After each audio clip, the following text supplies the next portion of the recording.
Hola, ¿qué tal? ¿Cómo están? Muy buenas tardes. Mi nombre es Marco Leoncio Torres Vilca.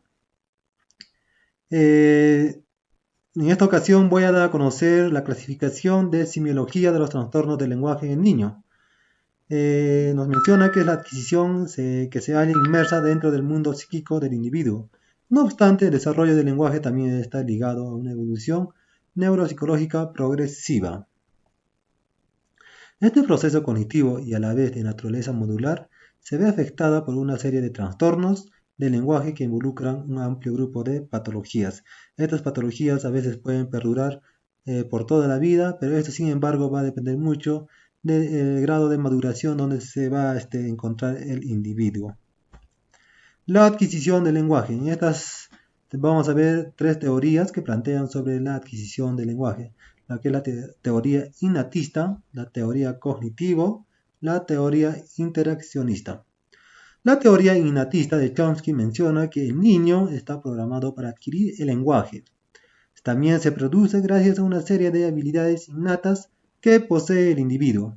También Chomsky dice que el niño tiene que haber alcanzado una representación innata de los principios de la gramática universal.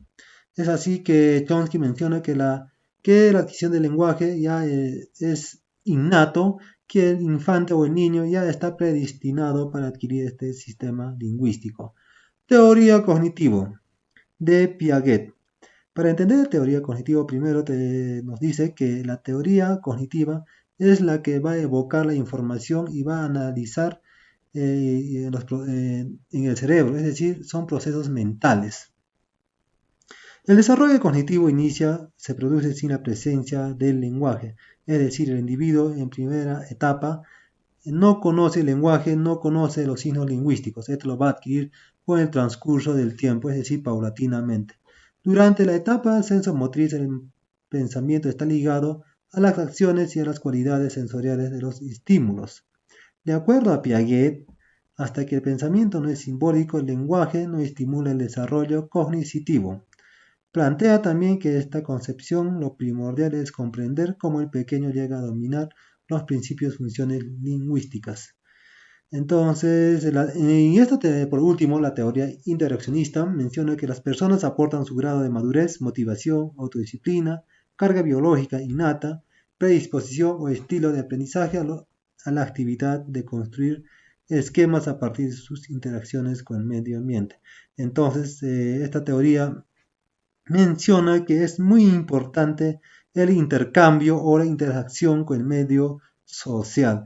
En esta teoría sería el que va a representar Lev Vygotsky. Entonces, en estas estructuras, la teoría interaccionista va a decir, ¿no?, que solamente respecto a su organización complejas, el individuo va a depender parcialmente del contexto donde se rodea. Deslindes conceptuales. Comunicación. La comunicación es una herramienta que utiliza el individuo para el intercambio de la información, siendo esto un hecho social. Social porque mediante esto nos comunicamos o intercambiamos ideas. Lenguaje. Permite la comunicación interindividual que está de estados psíquicos a través de la materialización de signos. Estos estados psíquicos son las patologías que puede presentar el individuo, es decir, algunas dislalias. Componentes del lenguaje.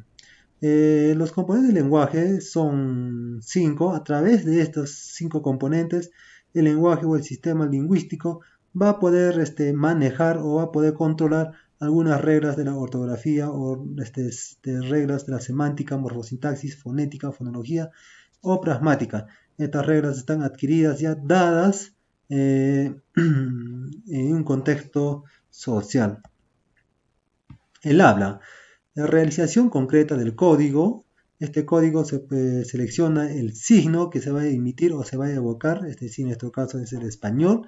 También el habla es el pensamiento individual, que Saussure lo dice, ¿no? Es la facultad individual que cada uno posee para poder emitir, evocar cualquier en pensamiento, emoción, etc.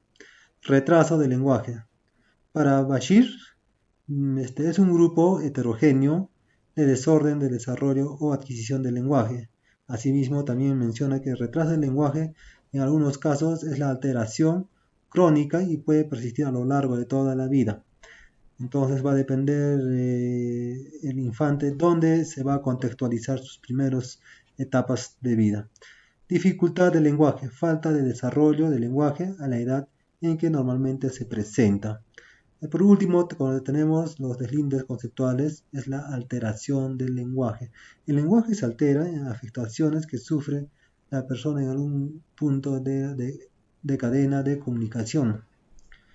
Esto quiere decir que los oídos, cerebro u órganos periféricos del lenguaje no se comportan adecuadamente o tienen algunos trastornos o algunas anomalías.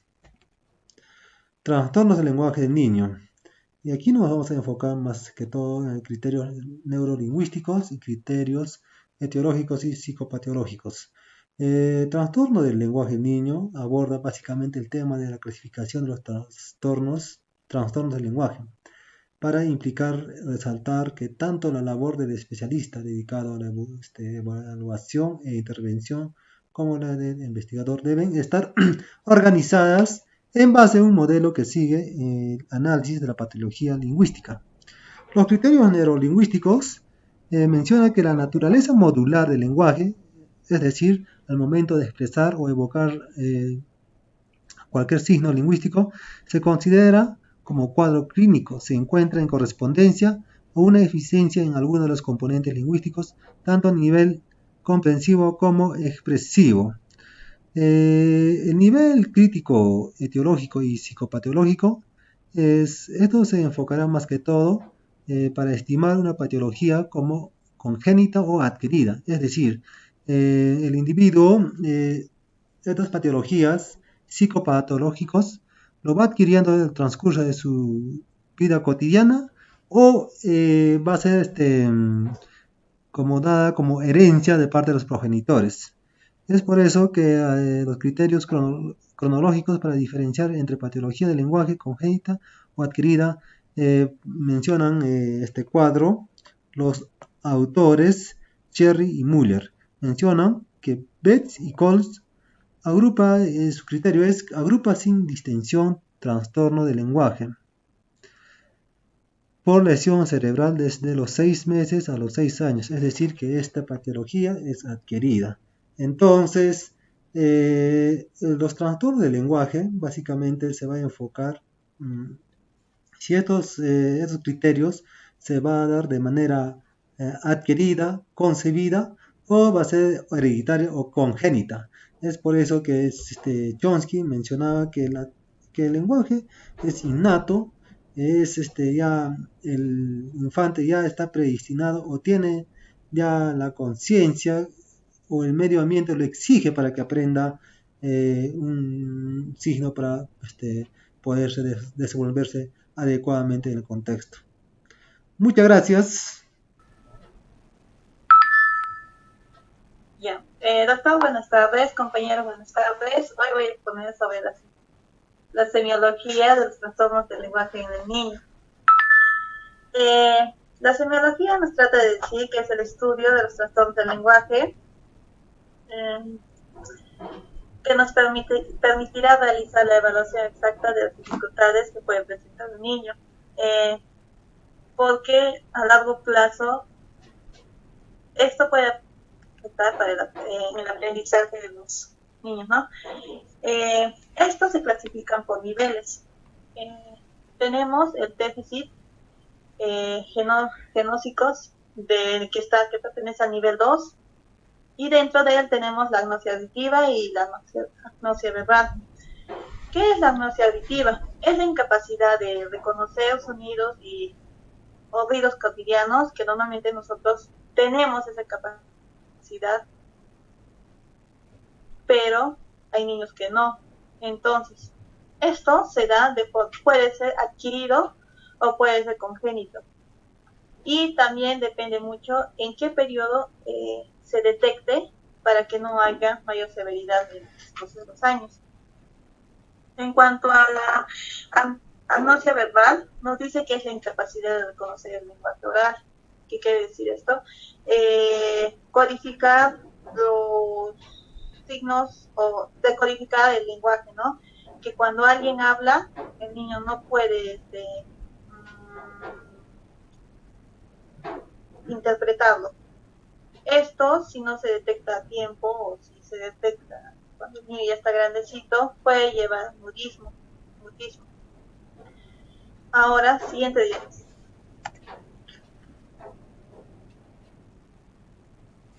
Tenemos también los trastornos de la comprensión, que están en el nivel 3. Se evalúa vocabulario pasivo, la morfosintaxis, la interpretación del enunciado y los relatos de nivel cognitivo. Los trastornos del lenguaje pueden afectar gravemente al desarrollo del niño y posteriormente en su aprendizaje. Se recomienda que cuando un niño muestre este trastorno se le trate inmediatamente. Siguiente.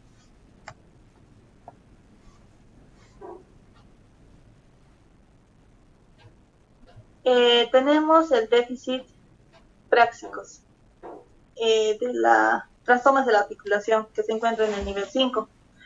Tenemos las aplaxias, las displasias y las dislalias y aplaxia verbal. La aplasia es el movimientos complejos o articulación fonética. En las displasias es la dificultad o imposibilidad de ejecutar movimientos en el área bucal. Y las dislalias, retraso o alteración de los rasgos articulados. Aplasia verbal, trastorno en la secuencia de los fonemas. Siguiente diapositiva. Los trastornos fonológicos o trastornos del habla que se encuentran en el nivel 4. Tenemos el fonológico y el fonético. Los fonológicos organizan, es la organización de sus sonidos en palabras, y el fonético es la materialización de los sonidos en el lenguaje.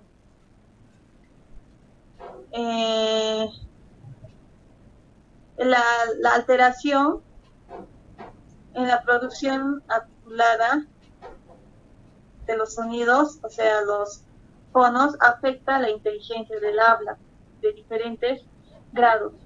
Esto se puede detectar en distintas etapas de vida o sea, en niños o adultos se puede diagnosticar.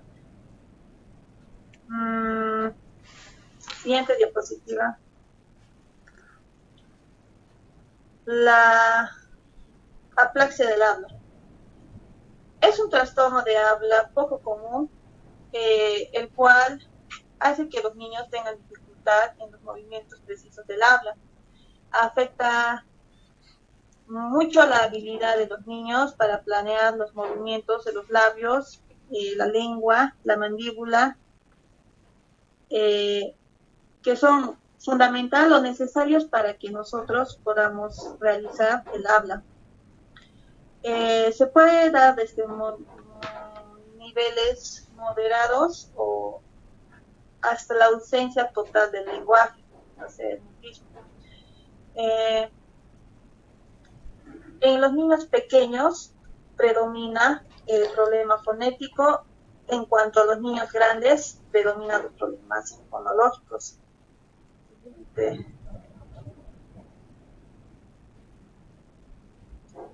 También tenemos los trastornos morfosintácticos de la expresión, que son las limitaciones para asociar palabras en frases y problemas para manejar componentes de la gramática de severidad variable. ¿Eso qué quiere decir? Que los niños pueden decir palabras, pero ellos no lo pueden convertir en frases, tienen dificultad para hacer este tipo de operaciones. La dismonia de la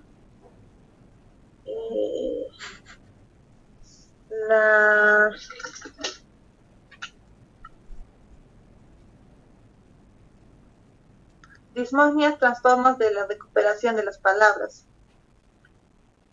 Estos solo pueden ser detectados por un instrumento específico, o sea que si quieren detectar este trastorno tendrían que llevarlo a un especialista. Puede presentarse de forma aislada o asociada al lenguaje, alteración en la fluidez con presencia de las repeticiones, alteración en la recuperación del léxico, o sea, palabras, y en la evaluación se realiza a través de puestas de recuperación fuera de contexto. O sea, prácticamente eso lo tiene que realizar un especialista. Y por último tenemos los trastornos semánticos pragmáticos de nivel 3 y 4A. Siguiente diapositiva.